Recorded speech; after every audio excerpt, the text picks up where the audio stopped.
제5절 하도낙서와 연력학 제2법칙 1. 수학적 열쇠와 대칭성 깨짐. 지금껏 힘의 통일에 주안을 두고 살펴봤다. 이제부터는 좀 더 여유를 가지고 인류의 미래에 대해 생각해보자. 100년, 1000년 뒤의 세상이 아닌 이왕이면 우주의 멸망까지 시간을 확대해보는 것이다. 그 시나리오를 통해 한 번쯤 인생 무상을 느껴보는 것도 나쁘진 않을 것이다. 앞서 일관되게 전개된 사상의 작용은 대칭을 배경에 깔고 있었다. 태극이라 불리는 대칭은 우주를 설계하는 대원칙이었다. 대칭이 될 때만 비로소 힘의 균형이 이루어지고 그래야만 질서를 잡아 뭔가를 창출해낼 수 있다. 그래서 사상 가운데 화두를 높이 쳤던 것이다. 대칭은 과학자들이 신비에 쌓인 우주를 파헤치는 도구였다. 그 대칭을 보다 정교하게 다듬기 위해 동원된 것이 수학이다. 수학이 없이 임의로 대칭을 잡아서는 오류투성이가 될 것이다. 수학을 통한 정확한 대칭은 잘 깎여진 일종의 열쇠이다. 그 열쇠를 어둡고 혼미한 우주 속으로 밀어넣으면 꼭꼭 닫힌 우주의 어둠의 장막은 걷히고 그 실체가 드러난다. 새로운 정보에 의해 인간의 의식은 자라나고 존재의 가치는 커지게 된다. 과학자들이 얼마나 수학적 열쇠에 집착을 하는지를 잘 보여주는 일례가 폴 디락이 남긴 다음의 말이다. 신은 세상을 창조할 때 아름다운 수학을 사용했다. 디락은 자신이 만든 수학적 열쇠를 너무나 사랑한 나머지 세상 사람들이 그것을 조롱해도 뜻을 굽히지 않았다. 그는 대칭으로 정교하게 잘 만들어진 방정식은 분명 열쇠라고 믿었다. 그래서 그는 음의 에너지로 채워진 바다를 예언했고 그것은 세월이 흐른 뒤 반물질의 발견으로 입증되었다. 디락만 수학적 열쇠에 집착한 것이 아니다. 뉴턴 이후 과학자들은 앞다투어 열쇠공이 되려 했다. 그들은 수학으로 정교하게 열쇠를 깎아 그 성능을 수도 없이 실험하였다. 그러다가 작동되는 열쇠가 발견되기라도 하면 노벨상을 수여하며 전 세계가 축제 분위기에 휩싸였다. 이런 상황이 오늘날까지 반복되며 이어지고 있는 것이다. 그런데 과학자들의 열쇠 사랑에 찬물을 끼얹는 변수가 나타났다. 그것은 수학적 대칭을 깨면서 나타난 양력이란 놈이다.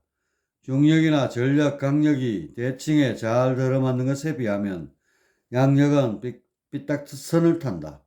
툭하면 대칭의 공식에 어긋나는 행동을 하는 것이다. 우리는 이미 사상에 대해 배웠기에 양력의 돌발 행동이 낯설지가 않다. 양력은 사내에서 나온 놈으로 흐트러뜨려 부수려는 힘이다.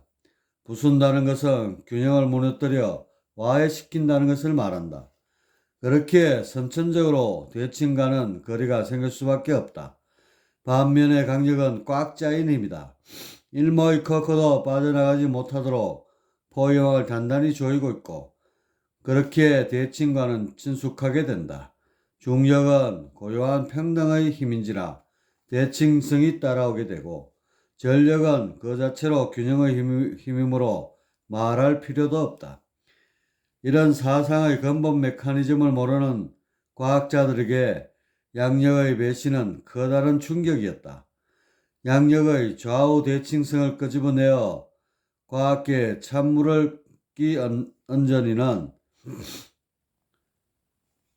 중국계 이론 물리학자인 얀징린과 리정따오이다. 그들은 1956년 5월 다른 힘들과 달리 양력의 좌우 대칭성이 깨져 있음을 밝혀냈다. 그 덕으로 이들은 1957년 35세와 31세의 어린 나이에 노벨 물리학상을 수상하게 된다.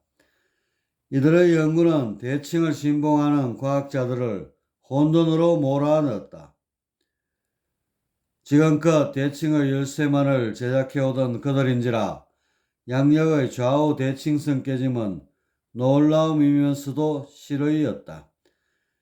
파울리가 신이 왼손잡이였다니 하며 탄식하던 말은 당시 과학자들의 심정을 잘 대변해 준다. 과학자들은 쉽게 자신들의 믿음을 포기하지 않았다. 그들은 양력의 좌우 대칭 깨짐을 어떻게 하든 신의 사소한 실수로 돌리고 싶었다. 그래서 단순히 좌우 대칭에서 멈추지 않고 물질을 통째로 반물질로 바꾸는 실험을 모색했다. 이것을 CP 변환이라 한다. 물질을 반물질로 바꾸는 것을 C, 좌우로 바꾸는 것을 P라 한다. 이들은 중성미자를 가지고 실험했고 반중성미자가 여전히 대칭성을 지니고 있음을 확인했다. 이로써 양력의 좌우 대칭성 깨짐을 돌연변이로 모를 수 있었다. 다시금 과학자들이 공통적으로 추구하는 대칭의 열쇠를 거머쥘 수 있게 된 것이다.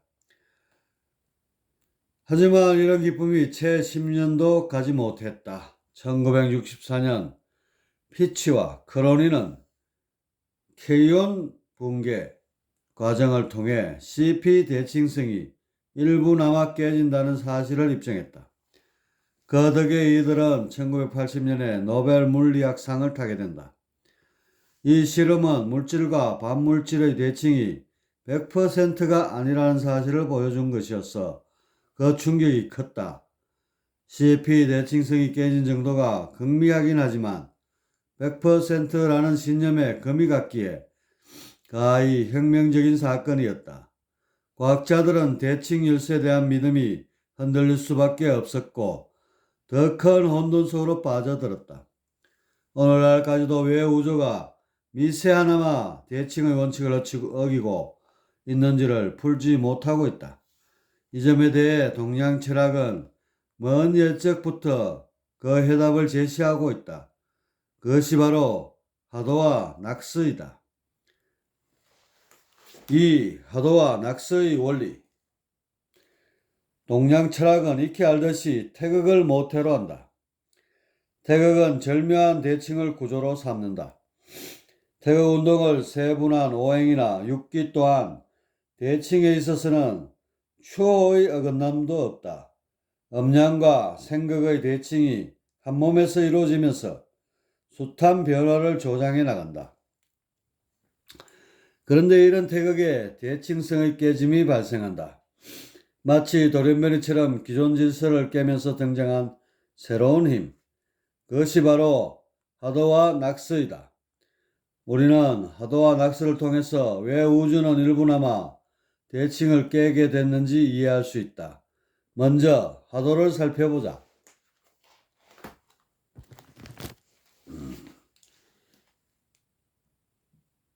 하도.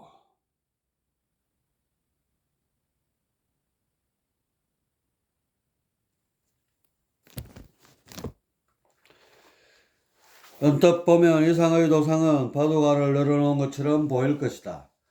하지만 그 수와 배치를 잘 살펴보면 그 속에 놀라울 이치가 숨어 있다. 동쪽엔 삼갑과 8을이, 남쪽엔 이정과 7병이, 서쪽엔 사신과 9경이, 북쪽엔 일임과 6개가 있고 중앙엔 오무와 10기가 있다.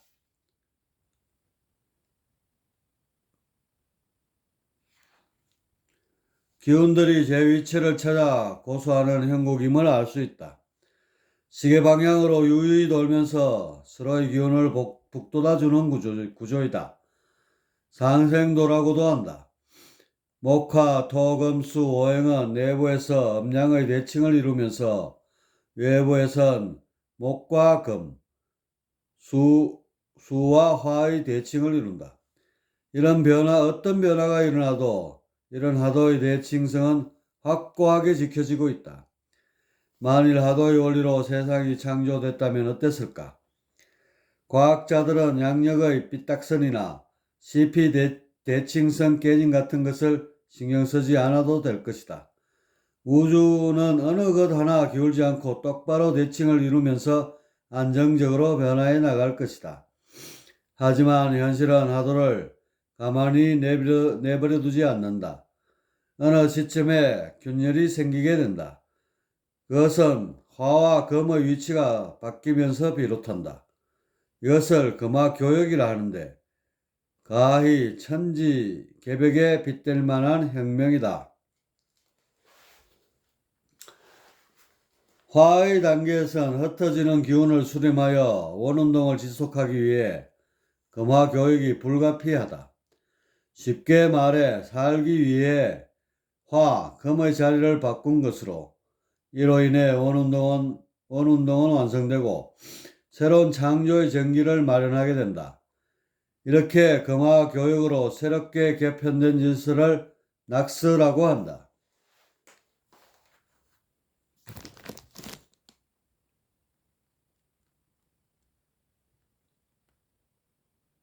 낙서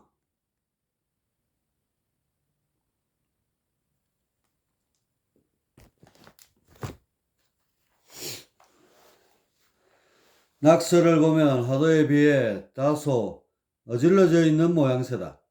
대충 봐도 수순하고 대칭성도 깨져 보인다. 도대체 어떤 점이 뒤틀어진 것일까? 첫 번째 눈에 들어오는 것은 방위가 하도의 사방에서 낙서의 팔방으로 바뀌었다는 것이다. 여기서 사방팔방이라는 말이 유래되기도 했다. 하도와 낙서의 사방팔방은 사각형과 팔각형으로 생각하면 오산이다. 실상에서는 원운동을 제외하고는 어떤 것도 생각할 수 없다. 사각이란 원의 성향이 각을 이루고 있다는 뜻이다. 다시 말해 어떤 질서 내에서 독특한 성향이 잠재되어 있음을 상징하는 것이다. 여기서 모종의 붕괴가 일어나면서 변화가 발생하면 낙서의 팔방이 되는데 이는 곧 각이 없는 활발한 원운동을 뜻한다. 지정한 하도가 심동한 낙서로 바뀌는 것. 이것이 사방팔방이 지닌 의미이다. 하도에 발생한 모종의 붕괴란 금화교역을 말한다. 이칠화와 사구 금의 자리가 뒤바뀜으로써 하도가 낙서로 변했다. 위치의 역전이 지닌 의미는 생각보다 크다. 이것은 기운들이 서로 다른 성향들을 섞음으로써 또 다른 변화와 질서를 유발한다는 뜻이 된다. 학습이나 상부상조가 이루어짐으로써 질서의 창조에 한 발 더 다가갈 수 있게 되는 것이다. 두 번째, 낙서엔 십토가 보이지 않는다.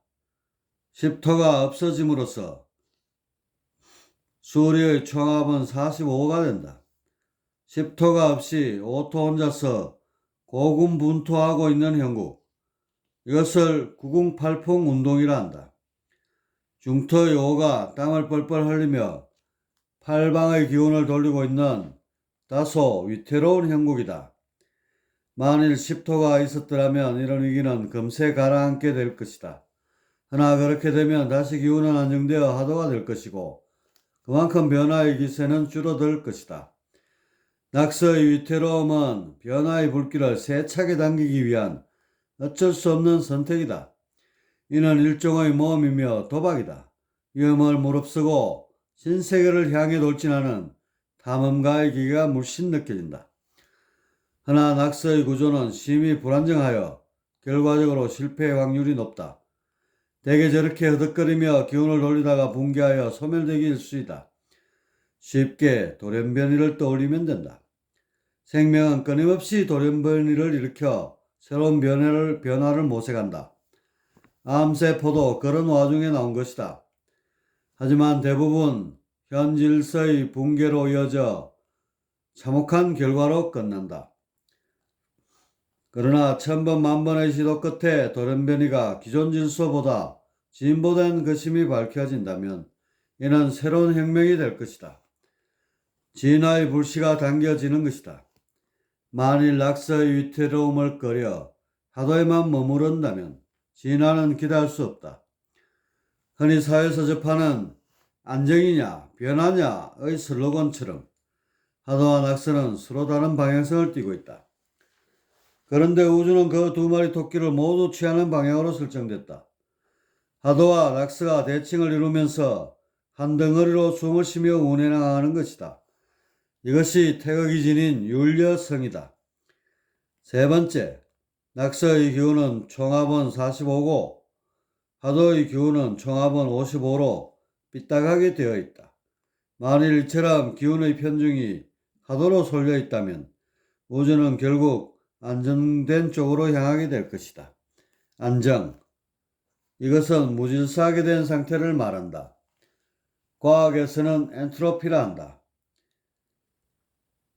엔트로피는 확률적인 의미를 지니는 무질서도에 대한 개념이다.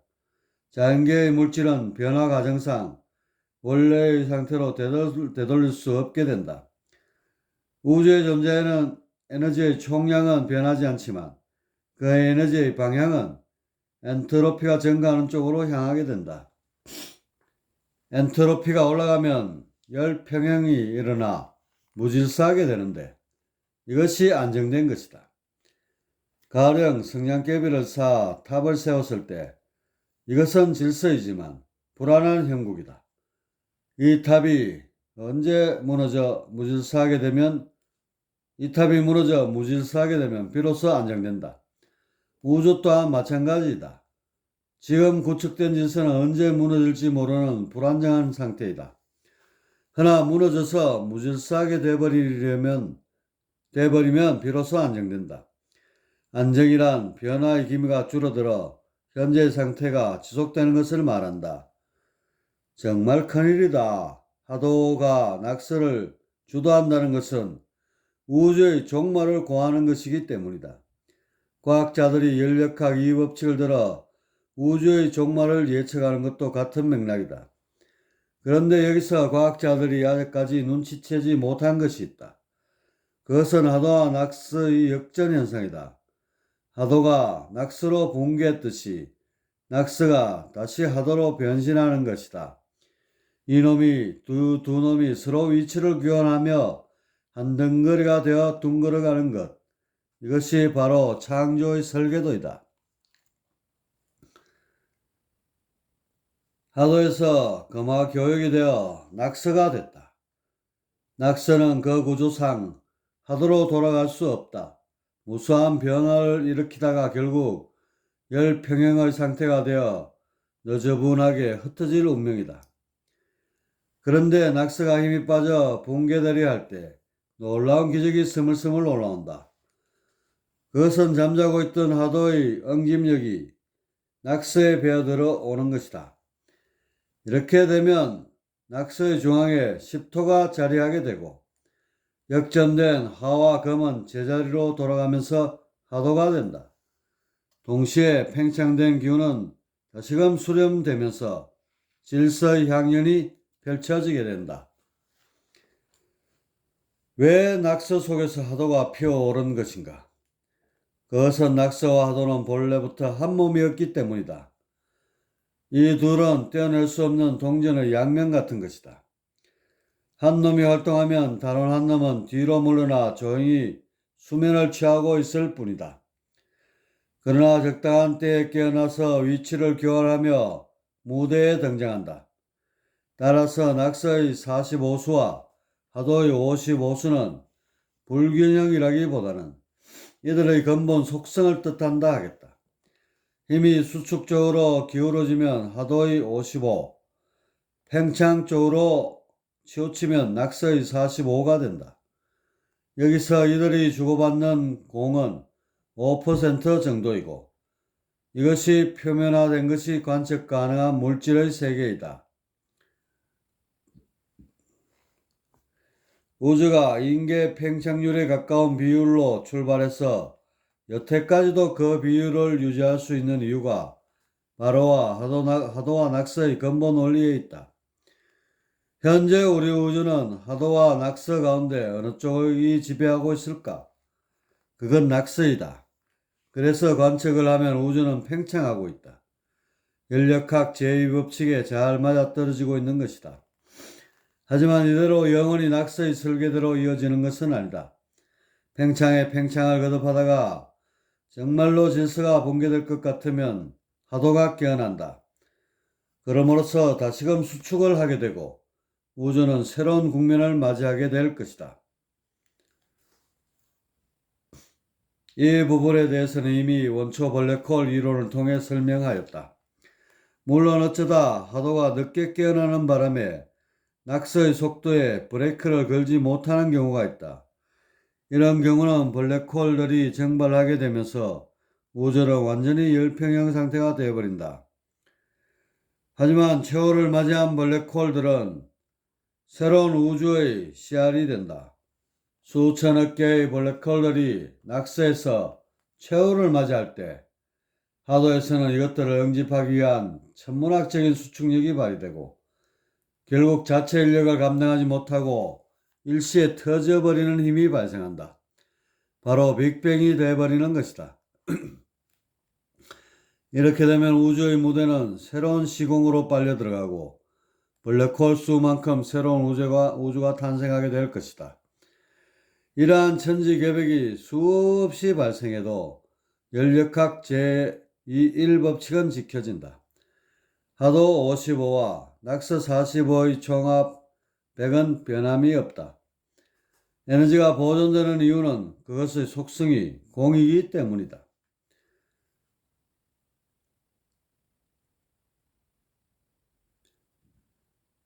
주, 인계 팽창률.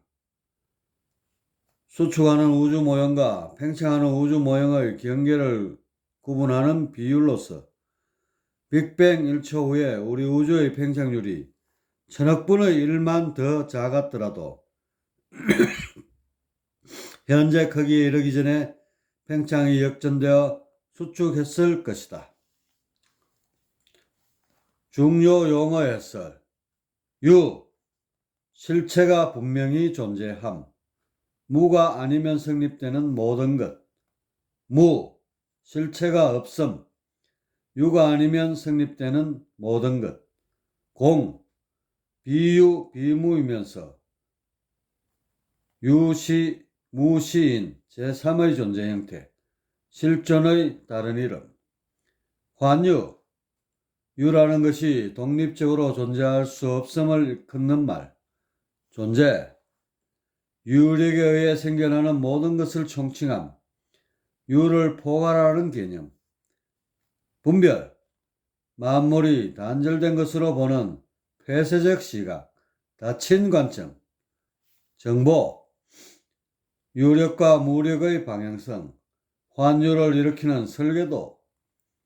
실존, 왜곡되지 않고 참되게 존재하는 형태, 분별이 종식된 통합적 경지.